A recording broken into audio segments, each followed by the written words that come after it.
In our experience, every community thinks of itself as a little bit of a basket case. I equate it to having zits in high school. You notice them, but people coming into your community don't. It's like your parents and your friends don't necessarily notice them. It's really important as communities not to get discouraged and to try and move forward.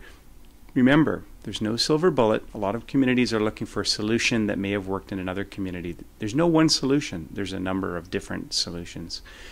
Part of the strategy of developing a strong and resilient and sustainable community is to really develop your own people. That could be leadership programs. That could be things like just making sure that you're trying to bring youth into the fold so that they feel connected to their community. There's all kinds of strategies for that.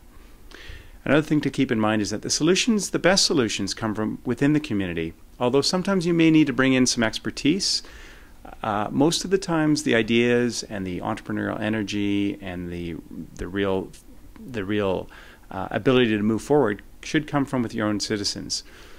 I mentioned entrepreneurial ability or entrepreneurial culture, and that's really essential for communities to really thrive. Sometimes that means getting youth programs going that really suggest that communities and young people come up with their own solutions. Not just developing Jimmy Pattisons or the Donald Trumps of the world, but making sure that small businesses are coming up with solutions. Politicians, local leaders are really embracing an entrepreneurial way of doing things. This is the entrepreneurial century. Oftentimes it's really important to start with small projects rather than the grandiose vision. Sometimes the ones that seem to work are the small projects that are often apolitical, that don't really ruffle too many feathers, that often have a visual element. So it could be downtown flower boxes, it could be building a gazebo, it could be something as simple as a spring or a river cleanup.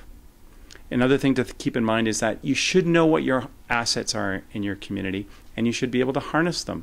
Sometimes people forget that they've really got some tremendous amenities in the community. Those could be human, those could be places, those could be buildings, etc.